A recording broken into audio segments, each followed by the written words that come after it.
주 안에서 복 많이 받으시고 그리스도 안에서 영적으로 더 풍성한 삶 되시기를 소망합니다. 네. 자, 오늘 하나님의 말씀은 디모데후서 4장 6절부터 7절에 있는 말씀입니다. 6절, 7절, 8절까지 읽겠습니다. 디모데후서 4장 6절, 7절, 8절. 찾으셨으면 세 구절이니까 우리 한 목소리로 같이 읽겠습니다. 시작. 이제 내가 내 자신을 헌물로 드릴 준비가 되었고 나의 떠날 때가 가까이 이르렀도다. 내가 선한 싸움을 싸우고 나의 달려갈 길을 마치고 믿음을 지켰은즉 이후로는 나를 위하여 의의 관이 예비되어 있나니 주 곧 의로우신 심판자께서 그날에 그것을 내게 주실 것이요 내게만 아니라 그분의 나타나심을 사랑하는 모든 자들에게도 주시리라. 아멘. 기도하시겠습니다. 좋으신 하나님, 지난 몇 주간 동안도 저희들을 지키시고 보호하셨다가 오늘 저희들이 이렇게 다시 만나 예배하며 주를 섬길 수 있도록 인도해 주시니 감사합니다. 이 땅에 사는 동안 하나님께서 우리에게 베푸신 은혜 가운데 하나가 있다면 우리 성도들이 한자리에 모여서 주님을 예배할 수 있다는 것입니다. 이것이 얼마나 값지고 귀한 것인지요. 때로 우리가 늘 예배하는 삶을 살다가 보면 이 예배가 얼마나 소중하고 귀한지 잘 생각하지 못하고 살 때가 있습니다. 그러나 우리가 힘들고 아프고 어려워서 예배를 드리지 못할 때 아버지 하나님, 이 예배가 우리의 삶의 축복이라는 것을 다시 깨닫게 되는 것입니다. 매일의 삶에서 주님 예배하는 것이 우리에게 가장 큰 복이라는 사실을 알게 하시고 주님과 동행하는 삶이 되게 하여 주시옵소서. 특별히 미얀마에서 사역을 하고 있는 우리 한대기 선교사, 김영규 선교사님을 주님 붙들어 주시고 보이지 않는 영적 전쟁 가운데에서 그 땅에 복음을 심기 위하여 섬기며 수고하는 일에 하나님 개입하여 주시고 주님의 능력 가운데에서 열매 맺을 수 있도록 도와주시옵소서. 진리가 무엇인지 알게 하시고 거짓이 무엇인지 분별하게 하심으로 사람들이 하나님께로 돌아오는 놀라운 은혜가 있게 하여 주옵소서. 우리나라도 여전히 하나님을 알지 못하는 사람들이 너무나 많습니다. 점점점 사람들의 마음이 완악해지고 하나님에게서 멀어져 가고 있는 이런 시대에 우리가 살고 있습니다. 아버지 하나님, 먼저 구원받은 우리들이 영적으로 깨어있게 도와주시고 우리에게 주신 하나님의 사명, 이것이 얼마나 고귀한 일인지 알게 하사 하나님, 우리가 여러 가지 일들을 하며 살지만 그럼에도 불구하고 주님이 우리에게 맡겨주신 지상 사명을 위해서 살 수 있도록 우리의 영을 새롭게 하여 주시옵소서. 오늘 말씀을 주셨습니다. 주신 말씀을 축복하여 주시고 우리가 잘 이해하고 깨달을 수 있도록 도와주시옵소서. 예수님의 이름으로 기도하옵나이다. 아멘. 정말 교회에 돌아오니까 좋습니다. 여러분 한 분 한 분 또 얼굴을 뵈니까 또 좋습니다. 명절을 이렇게 지나고 또 뵈니까 또 미안한 마음도 있고 또 반가운 마음도 있습니다. 하나님께서 우리 한 분 한 분 축복하시기를 바라고요. 이제 2월도 이제 몇 주 남지 않았습니다. 오늘 지나고 다음 주 지나면 또 2월 마치게 되는데 또 한 해를 시작하면서 이제 다음 주에는 저희들이 선교 주일을 앞에 두고 있습니다. 또 저는 미얀마 또 선교도 다녀왔습니다. 그래서 오늘은 이런 것 저런 것들을 생각하면서 오늘 선한 싸움이라고 하는 주제로 말씀을 같이 나누도록 하겠습니다. 우리 2016년도 우리 교회가 가지고 있는 사역의 초점이 뭐죠? 도전과 변화입니다. 도전과 변화. 도전과 변화라고 하는 이 주제 속에서 오늘 선한 싸움에 대해서 말씀드리고자 합니다. 스티븐 코비가 성공하는 사람들의 7가지 습관이라고 하는 책에서 사람이 잘 살았는지, 이 땅에 살면서 잘 살았는지 아니면 못 살았는지는 그 사람이 이 세상을 떠났을 때, 그가 관 속에 들어갔을 때 그를 추모하기 위해서 찾아온, 애도하기 위해서 찾아온 사람들의 태도에 있다고 이렇게 이야기를 했습니다. 저는 이런 이야기들을 들어보면서 생각하는 것은 우리가 한 번 사는 인생인데 잘 살아라 하는 의미로 받아들이게 됩니다. 우리가 사는 모습이 다양합니다. 이렇게 살 수도 있고 저렇게 살 수도 있고 착하게 살 수도 있고 악하게 살 수도 있고 사람들에게 유익을 끼치며 살 수도 있고 해를 끼치며 살 수도 있습니다. 사는 것 똑같은데 사람이 죽은 뒤에 사람들의 평가는 각각 다 다르다는 것입니다. 우리 그리스도인들도 마찬가지입니다. 우리가 한 번 사는 인생입니다. 그러나 이왕 우리가 예수 믿고 구원받았으니 우리가 신앙생활 잘 해야 될 줄 믿습니다. 그냥 우리가 형식적으로 교회 왔다 갔다 하는 것이 아니라 우리가 믿는 신앙이 어떤 것인지 잘 알고 또 하나님께서 말씀하신 이 말씀이 어떤 내용인지도 우리가 잘 알아서 하나도 할 수만 있으면 놓치지 않고 말씀대로 살려고 하는 것, 이것이 지금 우리들에게 필요한 줄 믿습니다. 사람은 누구나 한번 세상을 떠나게 되어 있습니다. 그러나 우리가 믿는 것은 세상을 떠나는 것으로 끝나는 것이 아니라 우리는 언젠가 한번 주님 앞에 서게 된다는 것입니다. 따라서 예수 믿는 사람들조차도 주님 앞에서 우리가 어떻게 살았는지에 대해서 평가를 받게 되고 그리고 심판을 받게 됨으로 인해서 우리가 어떤 상을 하나님으로부터 받을 것인지가 결정이 된다고 성경은 말씀하고 있습니다. 로마서 14장 10절 말씀에 의하면 그분께서 죽은 자와 산 자의 주가 되려 하심이라. 그런데 내가 어찌하여 내 형제를 판단하느냐? 어찌하여 내 형제를 무시하느냐? 우리가 다 그리스도의 심판석 앞에 서리라 하고 말씀을 했습니다. 그러니까 지금 우리가 살아가고 있는 지금 현재의 우리의 삶은 여러분들이 느끼든 느끼지 아니하든지 간에 하나님의 심판석 앞에 섰을 때 그게 다 평가되어지고 심판을 받게 된다는 것입니다.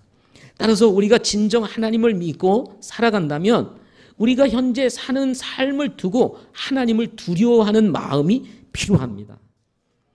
그렇지 아니하면 우리가 왜곡된 인생을 살기 쉽고 또 우리가 원하는 대로 살기 쉽기 때문에 그렇습니다. 중요한 것은 내가 하고 싶은 일, 내가 원하는 것, 이거보다 더 중요한 것은 하나님이 원하시는 것이 무엇이냐 하는 것입니다. 오늘날 세상 교육은 아이가 원하는 것을 하도록 가르쳐라 이렇게 이야기를 합니다. 그러나 그것은 어떤 측면에서 인본주의적인 생각이 매우 강하다고 봅니다. 아이가 원하는 것을 하게 하는 것이 아니라 하나님이 원하는 것이 무엇인지를 알고 우리의 자녀들이 하나님이 원하는 것을 하며 살 수 있도록 가르치는 것이 성경의 가르침인 것입니다.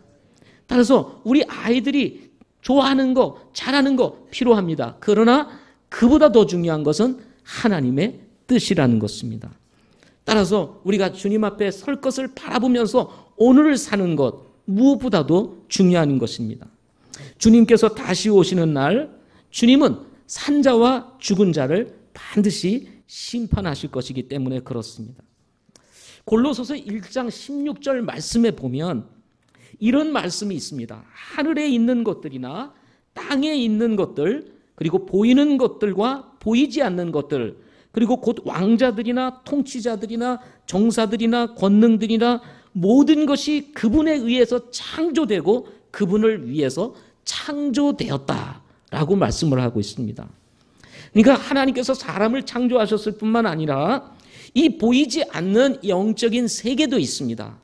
근데 보이지 않는 영적인 세계이든 또 보이는 우리들의 삶의 세계이든 상관없이 이 모든 것은 다 하나님이 창조하셨다는 것입니다. 그리고 하나님이 창조하셨을 뿐만 아니라 하나님을 위하여 살도록 지으셨다는 것입니다. 따라서 우리의 삶의 방향 그리고 우리의 삶의 목적 이것이 하나님에게 초점을 맞추지 아니하고 하나님에게서부터 벗어나게 된다면 결국은 우리는 하나님이 보시는 관점에서 보면 잘못 사는 인생이 된다는 것입니다. 방황하게 되는 인생이 된다는 것입니다. 우리가 예수 믿고 구원받아서 오늘 이렇게 나와가지고 예배를 드리는 이유가 무엇입니까? 혹시나 우리의 삶의 초점이 하나님에게 맞춰져 있는지, 아니면 하나님에게 초점이 맞추어지지 아니한 창세로 우리가 살아가는지를 우리가 예배를 통해서, 말씀을 통해서 자꾸 점검하고, 그리고 할 수만 있으면 주님을 중심으로 하나님을 향해서 나아갈 수 있도록 하기 위해서 오늘도 우리가 말씀을 전하고 예배도 드리게 되는 것입니다. 여러분, 그렇지 않습니까? 인생의 목적이 없이 살아가게 되면 그것은 어떤 형태로든 방황인 것입니다. 가야 할 길이 어딘지 알지 못한 채 가는데 그것을 어찌 바르게 사는 것이라고 말할 수 있겠습니까? 마찬가지입니다. 영적으로도 우리의 삶의 방향이 성경에 맞추어서 정확하게 초점이 맞춰질 때 우리가 바르게 사는 인생이 될 수가 있다는 것입니다. 결국 사람들이 어떻게 평가하느냐보다 더 중요한 것은 우리가 하나님 앞에서 어떤 사람으로 평가를 받을 것이냐 하는 것입니다. 이렇게 기록했던 바울이 디모데후서 4장 8절에서 이렇게 고백을 합니다. 이후로는 나를 위하여 의의 관이 예배되어 있나니 주 곧 의로우신 심판자께서 그날에 그것을 내게 주실 것이요 내게만 아니라 그분의 나타나심을 사랑하는 모든 자들에게 주시리라 라고 말씀을 했습니다. 이 바울은 지금 사실은 이제 자신이 죽을 날이 얼마 남지 않았습니다. 그래서 6절 말씀에 보면은 나의 떠날 때가 가까이 이르렀나니 이렇게 얘기를 하고 있습니다. 쉽게 말하면 이제 이 땅에서 살 날 얼마 남지 않은 상황에서 자신을 바라보면서 그리고 하나님을 바라보면서 바울이 고백한 것입니다. 이후로, 다른 말로 얘기하면 자신이 이제 이 세상을 떠났을 때 뭐라고 말합니까? 나를 위하여 의의 관이 예비되어 있다라고 얘기를 했습니다. 그리고 이 의의 관을 주 곧 의로우신 심판자, 우리를 심판하실 그분께서 그것을 내게 주실 것이다 라고 바울이 이렇게 이야기를 하는 것입니다. 여러분, 우리 자신이 내 자신을 평가하면서 하나님 앞에서 나는 의의 면류관을 받을 거야 이렇게 말한다는 것 결코 쉽지 않습니다. 그런데 바울은 자신을 두고 하나님 앞에서 당당하게 의로운 심판자께서 자신에게 의의 면류관을 주실 것이라고 이렇게 말하고 있습니다. 한 번 사는 인생, 주님 앞에서 바울처럼 우리가 당당하게 이렇게 말할 수 있었으면 참 좋겠습니다. 우리의 삶의 모습이 너무 엉뚱하고 왜곡이 되어서 주님 앞에 서기만 하면 부끄럽고 할 말이 없어. 바울과 같이 나를 위하여 의의 관이 예비되어 있다는 이 말조차 우리가 할 수가 없다면 우리는 부끄러운 인생을 살게 되는 것입니다.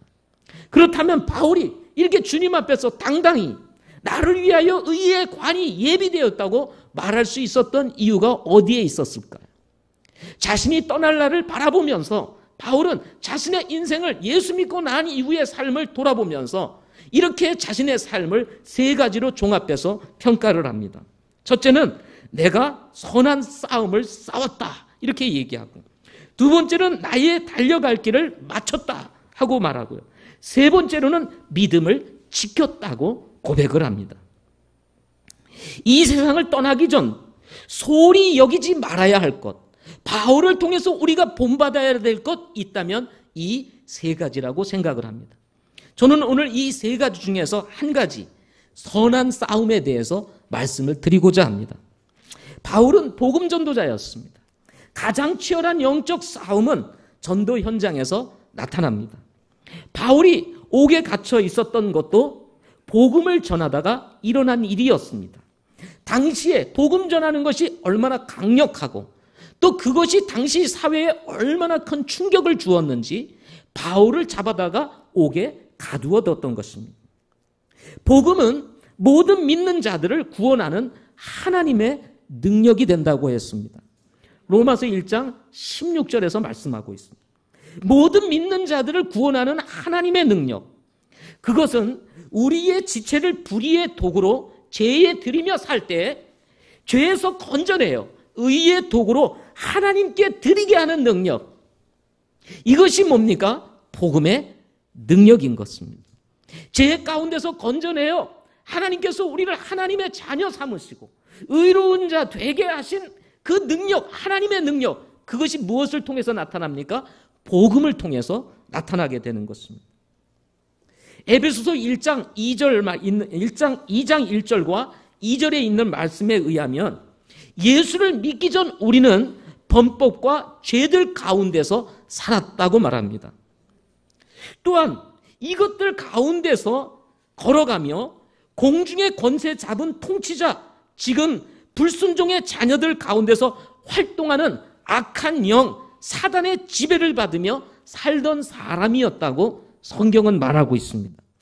복음을 전하는 일은 이렇게 사단의 지배를 받는 사람들을 건져내어서 우리를 창조하신 하나님께로 돌아가게 하는 사역, 이것이 바로 복음전도 사역이라고 할 수가 있습니다. 따라서 복음을 전한다는 것은 사단을 정면으로 도전하는 것이고, 그리고 사단을 향하여 정면으로 공격하는 행위가 뭐냐면 복음을 전하는 것입니다. 이런 이유에서 복음이 전해지거나 말씀이 선포되어지는 현장에는 눈에 보이지 않는 엄청난 세력과의 영적 전쟁이 치열하게 일어나게 된다는 것입니다. 우리가 복음을 전하는 것조차도 두려워하고 때로 복음을 전하는 것에 대한 부담을 우리 마음에 느끼게 되는 것도 이런 보이지 않는 영적 전쟁이 이기 때문에 그렇습니다. 쉽게 복음이 전해진다면 여러분 누구나 복음을 전하게 될 것입니다. 그러나 복음을 전할 때 다가오는 이 거부 반응, 강력한 거부 반응, 보이지 않는 악한 세력의 역사들을 경험하기 때문에 우리조차도 나서기가 쉽지 않은 이런 마음들이 우리 안에 찾아오게 되는 것입니다. 바울은 에베소서 6장 12절에서 이 싸움, 이렇게 보이지 않는 영적 세력과의 이 싸움을 두고 이렇게 말합니다. 우리는 살과 피와 맞붙어 싸우지 아니하고 정사들과 권능들과 이 세상 어둠의 치리자들과 높은 처소에 있는 영적 사악함과 맞붙어 싸우느니라 라고 이렇게 얘기를 했습니다. 사실은 우리가 눈에 보이는 싸움을 싸우는 것 같지만 성경은 보이지 않는 정사들, 그리고 보이지 않는 권능들, 이 세상의 어둠의 치리자들과 높은 처소들에 있는 영적 사악함과 맞붙어 싸우는 것이라고 이렇게 말씀을 하고 있습니다. 이것을 우리는 영적인 싸움이라 이렇게 말하고 있는 것입니다. 그리스도인이 머물러 있는 곳에서는 복음을 전하든 사실은 복음을 전하지 아니하든 이런 영적 싸움이 일어나게 되고 우리는 그런 영적 싸움을 경험하면서 지금 살아가고 있는 것입니다. 왜냐하면 예수 믿고 거듭난 성도들에게는 세상을 물리치고 정사들과 권능들과 이 세상 어둠의 치리자들과 높은 처소대에 있는 영적 사악함과 맞붙어 싸울 수 있는 능력을 하나님께서 우리 모두에게 주셨기 때문인 것입니다. 사도행전 1장 8절 말씀에 보면 오직 성령이 너희에게 임하신 뒤에 너희가 권능을 받고 라고 그랬습니다. 예루살렘과 온 유대와 사마리아와 땅끝까지 이르러 나의 증인이 되리라고 주님께서 말씀해 주셨습니다. 우리가 세상에 나가서 그것이 어디든지 가서 복음의 증인으로 살아갈 수 있는 이 능력이 어디로부터 옵니까? 성령의 능력으로부터 온다는 것입니다. 물론 이 말씀은 오순절날 성령이 임하실 것을 두고 하신 말씀입니다. 그러나 2000년 전 예루살렘에 머물러 있었던 120명의 제자들에게 임했던 성령과 지금 거듭난 그리스도인들 안에 내주하고 계시는 성령님은 동일하신 분이시라는 것입니다. 따라서 당시에 120명의 문도들에게 주어졌던 그 권능이 우리들에게도 동일하게 있다는 것입니다. 따라서 거듭난 성도들이 의식을 하든 의식을 하지 못하든 상관없이 구원을 받는 순간 바로 이 성령의 권능이 우리 가운데 임하기 때문에 우리가 머무는 삶의 현장에 사단은 결코 가만히 있지 않을 것이라는 것입니다. 저는 미얀마를 3번째 방문을 했습니다. 3번째 방문을 하면서 동일하게 느끼는 것은 이 불교의 세력이 굉장히 강하다는 것입니다. 미얀마 어디를 가든 구석구석 그 세력이 장악을 하고 있다는 것입니다. 그리고 이 종교라고 하는 울타리 안에서 사람들이 다 들어가 있기 때문에 백성들이 다 그 울타리 안에서 살아가고 있습니다. 서로 끈끈이 맺어져 있습니다. 그런 공동체의 삶을 살고 있는 사람들이 복음이 전해져서 예수를 믿고 자신이 살고 있는 사회, 자신이 살고 있는 삶의 울타리에서 나온다는 것은 그들에게는 너무 힘들고 어려운 일이라는 것입니다. 우리 선교사님들이 산발적으로 흩어져서 한 가정, 두 가정, 세 가정, 네 가정 합쳐가지고 사역을 합니다. 그러나 이 불교권에 있는 사람들의 세력은 똘똘 뭉쳐 있습니다. 그 진을 파고 거기에 복음을 전해서 그 영혼들을 건져낸다는 것이 결코 쉽지 않습니다. 이것이 영적인 싸움인 것입니다. 보이지 않는 강력한 진과의 싸움이에요. 여기에 하나님의 은혜, 하나님의 능력이 없이는 이것이 불가능한 것입니다.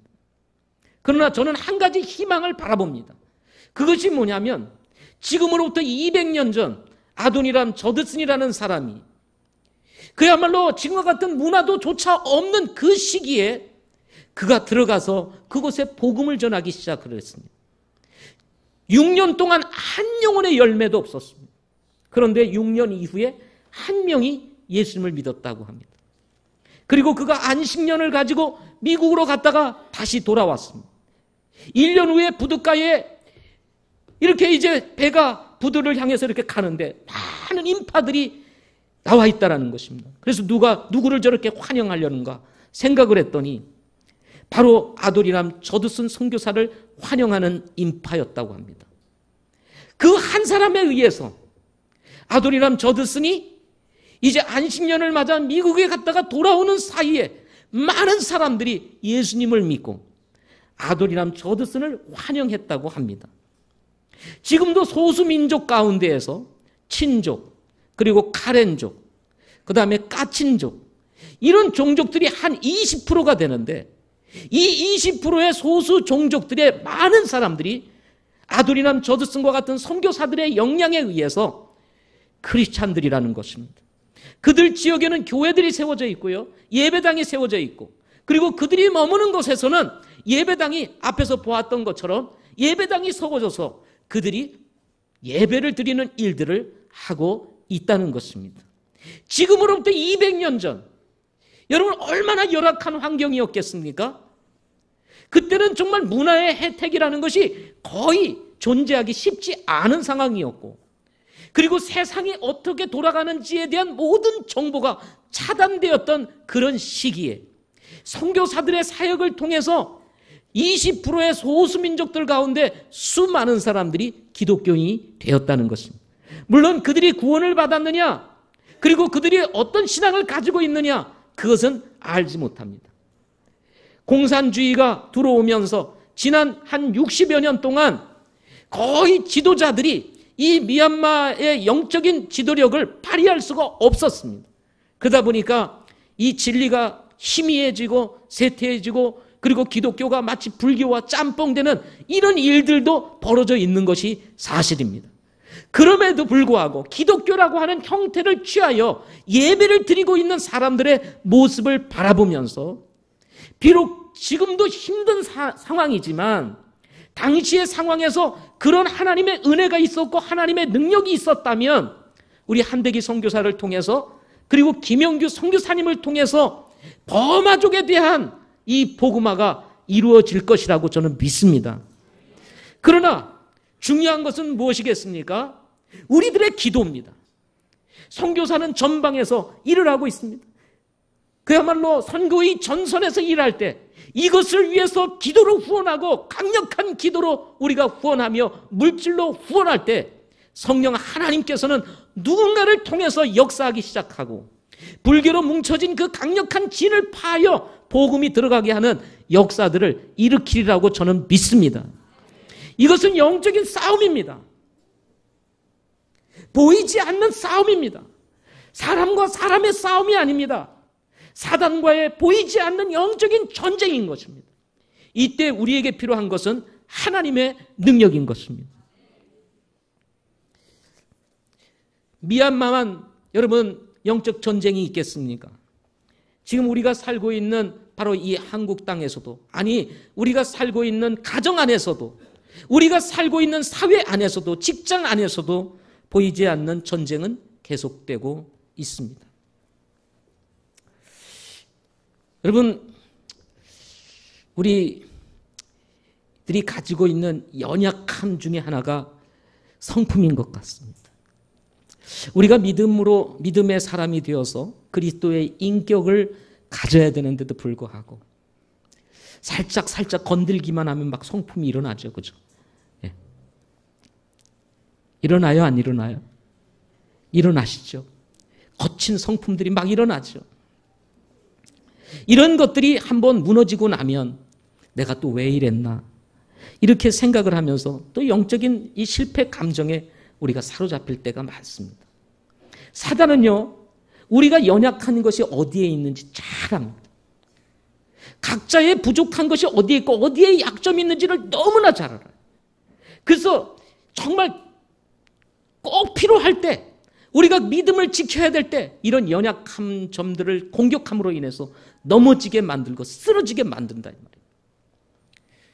더구나 지금 한국 사회는 점점 기독교에 대해서 문이 닫혀가고 있습니다. 사람들의 마음은 강팍해져 가고 복음을 전할 때 받아들이는 사람들의 마음들은 아주 냉랭한 상황에 있습니다. 한국 교회 성도들의 숫자는 점점 줄어들고 있습니다. 교회는 매년 수백 개씩 문을 닫아가고 있는 상황 속에 있습니다. 이런 현상들을 그냥 하나의 현상으로 보아서는 안 된다는 것입니다.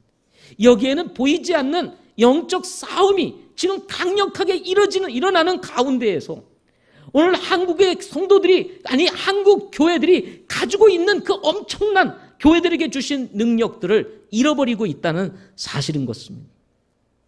하나님께서 우리에게 성령의 능력을 주셨습니다. 예루살렘으로부터 땅끝까지 이르러서 우리가 증인이 될 수 있는 강력한 파워를 형성할 수 있고 발휘할 수 있는 영향력을 우리에게 이미 주셨습니다. 그럼에도 불구하고 우리는 그 능력을 잃어버린 채 살아가고 있는지도 모른다는 것입니다. 힘을 발휘하고 영적인 영향력을 발휘해야 할 때 우리는 영적인 영향력을 잃어버린 채 숨만 쉬고 있는지도 모른다는 것입니다. 지금 우리에게 필요한 것은 영적인 싸움을 싸워야 할 때라는 것입니다. 바울은 고린도후서 10장 4절에서 이렇게 말합니다. 우리의 전쟁 무기는 육신에 속하지 아니하고 하나님을 통해 강력하여 강한 요새들도 무너뜨리느니라.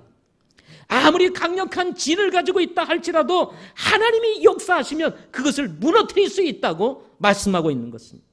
우리를 위협하고 우리의 삶을 위협하고 우리의 감정을 돋구고 그리고 우리의 주변 사회를 통해서 공격하고 있는 이 보이지 않는 강한 요새들, 강한 진들, 하나님이 역사하시면 무너질 수 있다는 것입니다.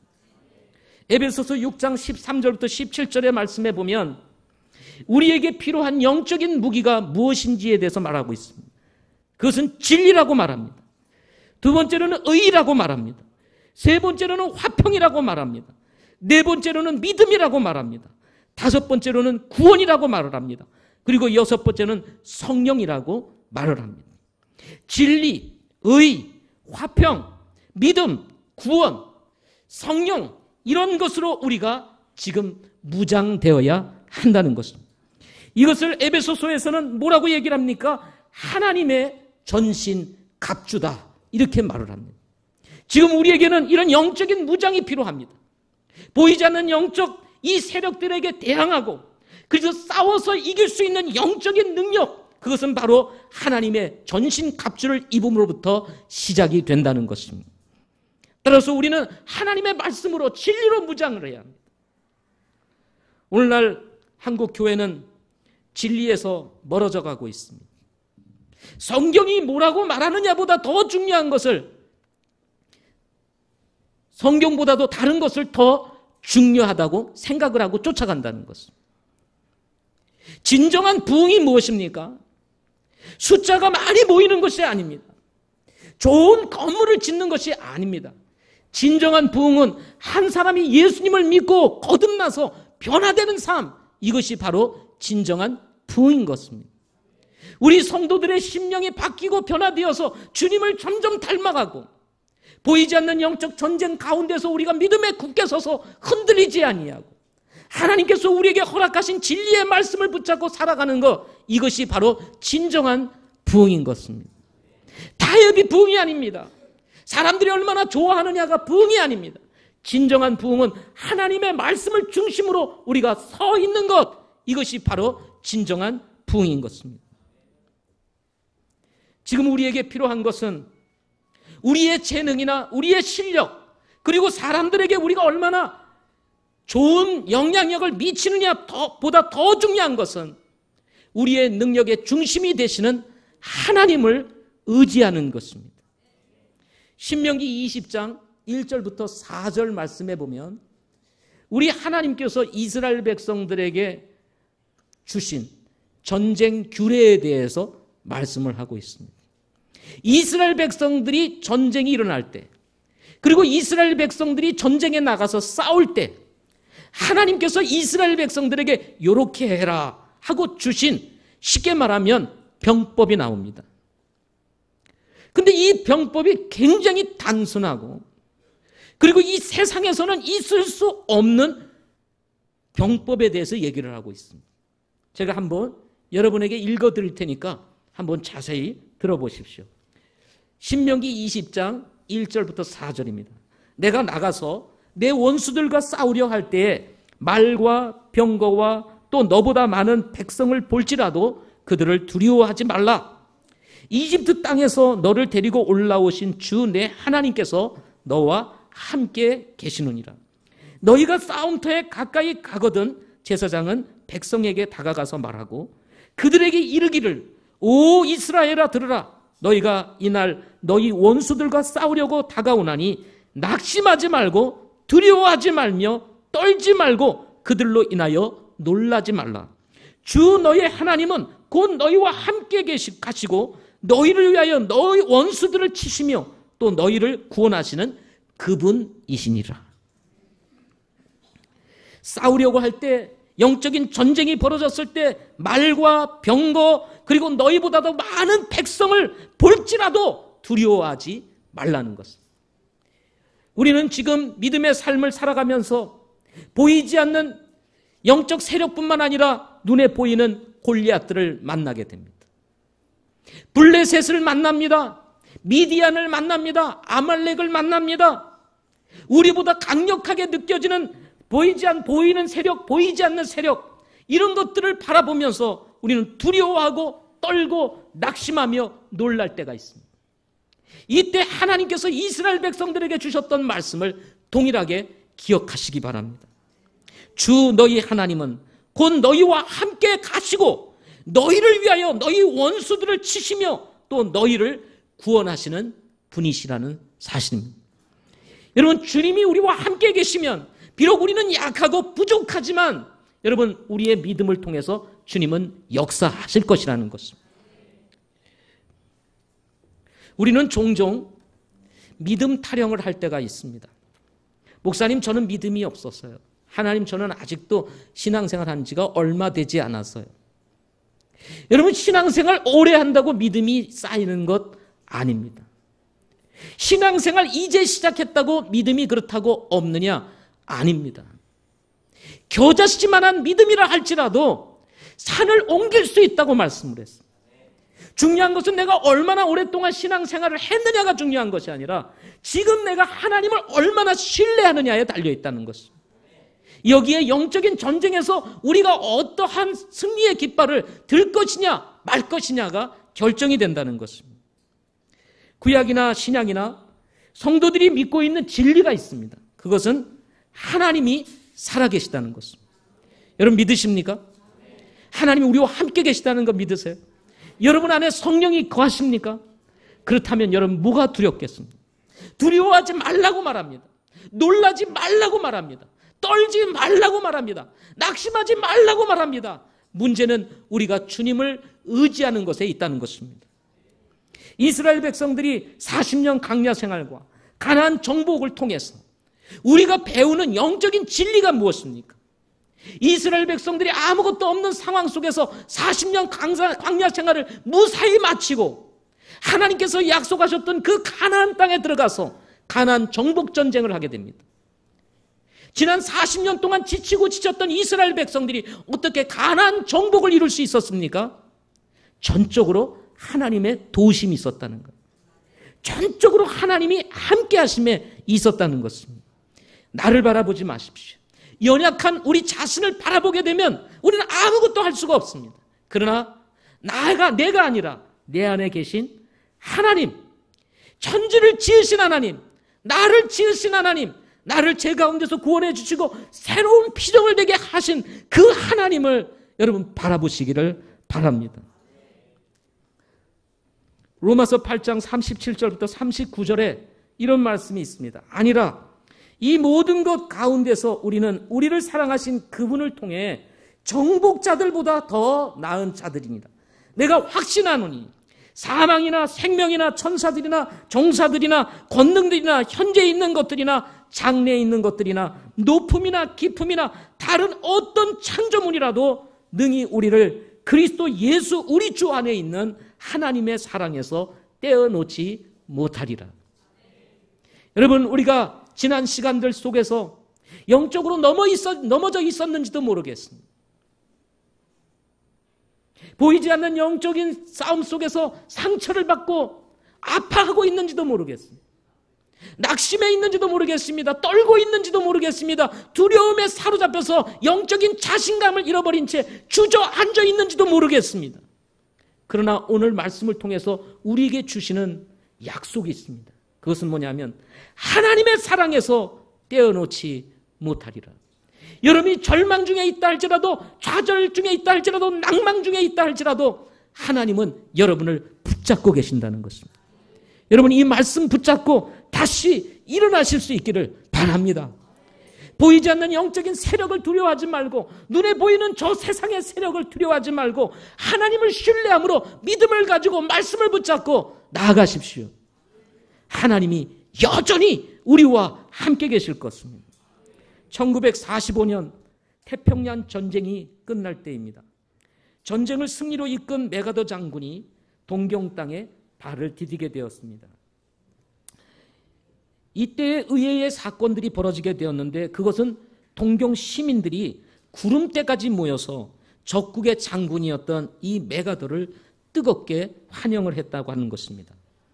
메가더 장군은 그 환영 군중들을 향하여 유명한 연설을 하게 되었는데, 그 연설 중에 이런 말을 남겼다고 합니다. 온 세계가 당면하고 있는 문제는 경제 문제입니다. 경제 문제는 군대 문제입니다. 군대 문제는 정치 문제입니다. 정치 문제는 양심 문제입니다. 양심 문제는 도덕 문제입니다. 도덕 문제는 종교 문제입니다. 종교 문제는 신학적 문제입니다. 라는 말을 남겼다는 것입니다. 결국 세상에서 일어나는 우리 눈에 보이는 전쟁조차도 메가더 장군은 그것을 영적인 것으로 보았다는 것입니다. 결국 신학적 문제에 의해서 잘못된 신학을 가짐으로 인해서 전쟁을 일으키는 이런 일들이 일어나게 되었다는 것입니다. 눈에 보이지 않는 영적인 세력의 그런 역사함과 함께 이 세상은 전쟁의 포화 속에 물들어 버리게 되었다는 것입니다. 눈에 보이는 것만이 아니라 보이지 않는 곳에서 일어나는 전쟁, 더 큰 문제라는 것입니다. 지금 우리 그리스도인들은 이런 영적인 시각을 가지고 세상을 바라볼 수가 있어야 합니다. 가정 안에서 일어나는 문제, 직장 안에서 일어나는 문제, 또는 가족들 간에 일어나는 문제, 성도들 안에서 일어나는 이 많은 문제들을 그냥 일어나는 문제로만, 현실적인 문제로만 바라볼 것이 아니라 그 이면에는 바로 이 보이지 않는 세력들의 역사가 있다는 것입니다. 따라서 이런 상황 속에서 영적인 시각을 가지고 왜 이런 일들이 일어나는지 분별을 한 후에 우리가 어떻게 대처할 것인지를 알 때 여러분 문제를 해결할 수가 있게 된다는 것입니다. 만일 우리 그리스도인들조차도 눈에 보이는 대로 쫓아간다면 우리는 주님 앞에 섰을 때 부끄러운 성도가 되고 말 것입니다. 지금 우리에게 필요한 것은 영적인 통찰력입니다. 그리고 그 영적인 통찰력과 함께 우리에게 필요한 것은 선한 싸움을 싸우는 것이라는 것입니다. 물러나지 말라는 것입니다. 뒤로 빼지 말라는 것입니다. 진리는 반드시 승리한다는 것입니다. 한 번 사는 인생입니다. 무엇을 위해서 살아야 할 것인가를 결정해야 합니다. 지금 우리는 영적인 싸움, 선한 싸움을 싸워야 할 때이기 때문에 그렇습니다. 사랑하는 성도 여러분, 믿음의 칼을 뽑으시기를 바랍니다. 말씀의 검을 드시기를 바랍니다. 성령 하나님께서 역사하실 것입니다. 기도하겠습니다.